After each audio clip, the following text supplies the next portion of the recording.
une de l'actualité, cette rencontre, une rencontre, deux versions entre Emmanuel Macron et Boris Johnson en marge du sommet du G20 à Rome. À l'issue d'un entretien à huis clos, notamment sur le problème sensible de la pêche, le président français prône une désescalade. Le Premier ministre britannique, lui, attend le retrait des menaces de représailles françaises. 3 jeunes alpinistes français sont portés disparus au Népal après une avalanche dans la région de l'Everest. Ils font partie d'un groupe d'élite de l'alpinisme français, parti à l'assaut de sommets à plus de 5000 mètres d'altitude. Des secours ont été envoyés sur place. La tête de policiers mise à prix sur des inscriptions dans un hall d'immeuble à Savigny-le-Temple en région parisienne. Pour Gérald Darmanin, sur place à la mi-journée, ces menaces de mort et de viol sont des provocations qui ne peuvent rester impunies. Notre invitée dans un instant, la maire de Savigny-le-Temple, Marilyn Pichery. Et puis Alec Baldwin prend la parole pour la toute première fois depuis l'accident survenu il y a 10 jours sur un tournage. Le tir accidentel d'une arme censée être chargée à blanc. Il y avait une chance sur 1000 milliards que ça arrive, dit-il. Il appelle à interdire l'usage des armes réelles sur les plateaux. Fin du sommet du G20 aujourd'hui à Rome, en Italie. Plusieurs mesures ont été actées en termes de taxation des multinationales, de vaccins Covid, de lutte contre le dérèglement climatique en marge de la COP26. Et puis, Mathieu Coache, il y a aussi eu cet échange privé entre Emmanuel Macron et le Premier ministre britannique Boris Johnson au sujet très sensible des difficiles accords de pêche. Peut-être que la hache de guerre n'est finalement pas si bien enterrée. On ne peut pas dire que la rencontre se soit bien passée. 30 minutes d'entretien en tête-à-tête, sans traducteur ni conseiller. Ce sont donc les deux protagonistes qui ont raconté ce qui s'était passé à leurs entourages. Et visiblement, l'Elysée et Downing Street n'ont pas entendu la même chose. Paris parle de désescalade possible dans les prochains jours, d'une approche respectueuse de la relation franco-britannique, quelles que soient les difficultés. De l'autre côté de la Manche, Londres se dit profondément inquiet des menaces du gouvernement français ces derniers jours. Selon les Britanniques, Emmanuel Macron sous-entend que le Royaume-Uni devrait être puni d'avoir quitté l'Union européenne. Boris Johnson aurait demandé à Emmanuel Macron de retirer ses menaces pendant ce tête-à-tête. L'Elysée, depuis, s'étonne, s'émeut de cette communication britannique et assure que les discussions continuent pour arriver à une résolution de ce conflit sur la pêche. On voit bien que les deux dirigeants ne jouent pas la même partie. Emmanuel Macron vient de se réconcilier avec Joe Biden et ne veut surtout pas mettre en scène un nouveau match. Boris Johnson, lui, a besoin de montrer les muscles pour assurer aux Britanniques qu'il défend leurs intérêts dans ce Brexit. La vérité est sans doute au milieu. On verra comment tout cela se traduit pour les pêcheurs des deux pays dans les jours qui viennent. Ulysse Gosset nous a rejoint sur le plateau de BFM TV. Bonjour Ulysse. Il y a quelque chose qui nous interpelle, c'est un dialogue de sourds. Emmanuel Macron parle de désescalade, lui de Boris Johnson, lui ne lâche pas de son discours de fermeté. Oui, officiellement, les deux dirigeants veulent aller vers une désescalade, mais on est toujours en pleine bataille navale. Et effectivement, ça tangue entre Londres et Paris. Qui sera le premier à faire une concession? En fait, c'est ça l'enjeu. Et des concessions, il peut y en avoir sur notamment le nombre de licences de pêche accordées concrètement à quelques dizaines de pêcheurs, car ça paraît un peu croquis. Il s'agit de quelques dizaines de pêcheurs. Alors pour ces pêcheurs, c'est vital et il faut les respecter et les aider. Mais par rapport aux enjeux globaux, la conférence sur le climat, le G20 et l'affaire des sous-marins, ne l'oublions pas, il y a des dossiers qui sont extrêmement importants. Mais sur les sous-marins, on en parle, c'est un vrai problème entre la France et la Grande-Bretagne. Et sur la pêche, il faut en parler pour trouver un accord. Pourquoi? Parce qu'il faut que Boris Johnson respecte sa signature, la signature de l'accord du traité du Brexit. Et pour l'instant, ce n'est pas le cas. Et ce n'est pas simplement un désaccord franco-britannique, c'est vraiment une crise à l'échelle de l'Union européenne. Et d'ailleurs, Boris Johnson lui-même a fait appel à la présidente de l'Union, de la Commission européenne, Ursula von der Leyen, en lui disant qu'il n'était pas content. Il menace d'aller en justice et d'invoquer l'article 16. On veut calmer le jeu pour trouver un accord. Ça sera peut-être possible. On verra d'ici mardi soir. Minuit. Ulysse, pour revenir à ce G20, il y a eu des mesures importantes qui ont été prises, notamment concernant l'environnement. Déjà, cet engagement plus ambitieux que l'accord de Paris sur la limitation à 1,5 degré du réchauffement climatique au-dessus des niveaux pré-industriels, mais à condition d'action et d'engagement significatif et efficace de tous les pays. Ça veut dire quoi? Ça veut dire qu'il faut accélérer. C'est d'ailleurs le mot d'ordre. Il y a eu beaucoup de dramatisation avant le G20 et avant la COP26 qui a lieu en Écosse, à Glasgow. Dramatisation parce que tout le monde monde dit si on ne fait rien, on court à la catastrophe. Et effectivement, on voit partout les tempêtes, les ouragans, les incendies. Tout le monde s'inquiète, les populations et les dirigeants aussi. Alors le problème, c'est qu'au G20, il n'y a pas ni le chinois ni le russe. Or, le chinois, c'est une bonne partie de la pollution de la planète. Le russe, c'est aussi le cas. Donc, c'est difficile de trouver un accord. Mais là, les dirigeants du G20 ont décidé de booster, si j'ose dire, la conférence de Glasgow en donnant un élan pour essayer d'éviter l'échec, car c'est cela qui menace à Glasgow, qu'on n'arrive pas à trouver un véritable accord. Il y en a pour 10 jours, hein, donc ça va discuter fort, mais là je dirais que ce petit élan donné par le G20 est plutôt, je dirais, encourageant pour éviter qu'on ait là aussi un dialogue de sourds entre les différents chefs d'État de la planète. Merci Ulysse Gosset. On en vient à ces 3 alpinistes français qui sont portés disparus au Népal après une avalanche dans la région de l'Everest. Ils font partie d'un groupe d'élite parti à l'ascension de plusieurs sommets à plus de 5000 mètres d'altitude. Jules Boileau. Ce sont les dernières traces des 3 alpinistes français disparus au Népal. Partis à la conquête d'un sommet de plus de 6000 mètres d'altitude, ils n'ont plus donné de nouvelles depuis le 26 octobre dernier. Leur fédération sportive a affrété aujourd'hui un hélicoptère en reconnaissance.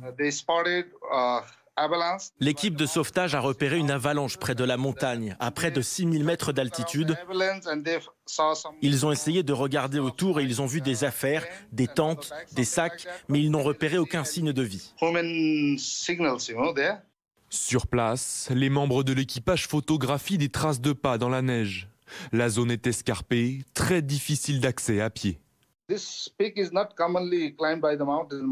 pic n'est pas beaucoup escaladé par les alpinistes ordinaires. Seuls les plus extrêmes d'entre eux tentent de s'en approcher. Donc je pense qu'il n'y a pas d'autres alpinistes autour. Les 3 alpinistes français sont membres du groupe Excellence Alpinisme National, l'élite de l'alpinisme français. Un groupe qui a une durée de vie de 2 à 3 ans. Ils ont, pendant ces 2 années, tout un tas de formations pour atteindre le niveau nécessaire. C'est des gens qui sont encadrés et très expérimentés. 8 au départ, le groupe d'alpinistes se serait séparé sur 2 ascensions différentes. Selon le ministère du Tourisme népalais, ils n'auraient pas demandé l'autorisation nécessaire pour se lancer dans l'ascension. Une autre mission de sauvetage sera organisée demain matin. 5 guides de montagne expérimentés poseront pied à terre pour tenter de les retrouver.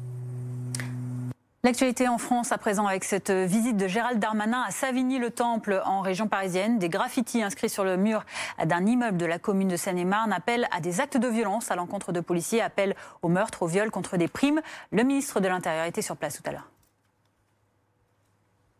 Je suis venu ce dimanche matin accompagné de Madame le maire et de Monsieur le député rencontrer les policiers, ces policiers courageux de la police nationale, parce qu'ils ont été attaqués. Et en les attaquant, en appelant à leur viol, à leur meurtre, on veut en attaquer au viol et au meurtre de la République. Et mon premier devoir avec les élus locaux qui m'accompagnent, c'est d'abord de leur assurer leur soutien et qu'il ne peut pas y avoir de provocation comme celle-ci qui reste impunie. Et donc je peux vous dire que la police judiciaire est saisie par le parquet de cette affaire afin que nous retrouvions les responsables et grâce notamment au nouveau délit que la loi a pu créer, de pouvoir poursuivre ces personnes qui menacent les policiers. Et la maire de cette commune de Savigny-le-Temple, Marilyn Pichery, est avec nous en direct. Bonjour madame. Comment vous réagissez à ces graffitis, des menaces contre les policiers? C'est une première sur votre commune ou c'est déjà arrivé? À ce niveau-là, c'est une première et bien évidemment, c'est inacceptable, intolérable et on ne peut être qu'indigné. J'en ai fait part ce matin aux policiers concernés. Alors Gérald Darmanin s'est rendu ce matin, on l'a vu dans votre commune, pour condamner ces actes, promettre des sanctions également à l'issue de l'enquête. Est-ce que ça vous a suffi? Est-ce que vous attendez plus de la part des autorités? Mais ce que j'attends de la part des autorités, j'ai eu l'occasion de le dire au ministre ce matin, c'est d'avoir plus de forces de police sur le secteur, puisque la Seine-et-Marne, comme cela a été précisé tout à l'heure dans un de vos reportages, est déficitaire de policiers, en tout cas sur le territoire qui nous concerne et sur l'agglomération qui nous concerne. Cela permettrait d'améliorer leurs conditions de travail d'une part et d'autre part aussi de mettre en place une police de proximité qui est indispensable pour accompagner les politiques publiques des villes. Vous dites que les effectifs de police sont insuffisants, déficitaires, et pourtant votre commune est placée en zone de sécurité prioritaire. Ce point de deal, il existe depuis longtemps, c'est quelque chose qu'on a laissé s'installer avec le temps? En fait, si vous voulez, on est en zone de sécurité prioritaire depuis 2012. On a fait un excellent travail, vraiment un bon travail avec notamment la police nationale avec qui nous entretenons un très bon partenariat et puis également avec l'éducation nationale. Ce point de deal, effectivement, il est connu, hein, il est souvent, il est souvent pris en compte et il y a eu des arrestations déjà par le passé, mais le problème des points de deal, c'est qu'ils se reconstruisent aussi vite qu'ils ont disparu. Et c'est ça le vrai sujet sur lequel on doit travailler. Ensuite, il y a eu des arrestations récentes et on peut peut-être faire un lien entre les arrestations récentes sur ce point de deal et puis les tags qu'on a retrouvés au cours de ce week-end. Merci beaucoup Marine Pichery d'avoir répondu à nos questions cet après-midi. Vous êtes, je le rappelle, la maire de Savigny-le-Temple en Seine-et-Marne. Dans l'actualité également, on en parle, il n'est toujours pas officiellement candidat à la présidentielle, mais les déplacements du polémiste Éric Zemmour dans toute la France provoquent de plus en plus de réactions. Des tensions ont éclaté encore hier au Zénith de Nantes entre plusieurs centaines d'anti-Zemmour et de sympathisants de l'essayiste, donnant parfois lieu à des scènes d'affrontement avec la police. Éric Zemmour, objet de polarisation à moins de 6 mois de la présidentielle. Ne manquez pas sur BFM TV notre enquête documentaire inédit sur la trajectoire d'Éric Zemmour. Zemmour, une obsession française à suivre à 20h50 ce soir dans Ligne Rouge. Un extrait. C'est une adresse de prestige à l'ombre des palaces du Triangle d'Or parisien. Pendant des années, on y trouvait les mythiques studios photo Harcourt. L'escalier de marbre mène désormais au QG de campagne d'Éric Zemmour. Il a accueilli une première réunion le 25 octobre. 400 mètres carrés de beau volume, le tout à prix d'amis. Selon nos informations, Éric Zemmour a obtenu une franchise pour travaux de 94 000 €, équivalente à la moitié du total de son loyer. Une remise d'une ampleur rare pour ce genre de transaction qui pourrait interpeller la commission des comptes de campagne. La loi interdit les dons ou aides matérielles consentis directement ou indirectement par des entreprises. Contacté, l'entourage d'Éric Zemmour nous a confirmé l'existence de cette forte remise, mais assuré qu'elle ne contrevenait pas aux règles. Ses proches affirment aussi qu'Éric Zemmour ne connaîtrait pas personnellement le propriétaire qui a accordé la ristourne. Les locaux appartiennent à une société de Francis Lagarde, un homme d'affaires spécialisé dans le rachat d'entreprises en difficulté et qui cultive une discrétion absolue. Les seules images publiques de lui remontent à plus de 20 ans, alors qu'il comparaît devant la justice. Il écope de 2 ans de prison dont un ferme et 13 millions de francs de dommages et intérêts pour abus de biens sociaux. Contacté par téléphone, Francis Lagarde n'a pas souhaité s'étendre sur les conditions de ce bail, qui prend fin le 30 avril 2022, soit une semaine après le deuxième tour de l'élection présidentielle.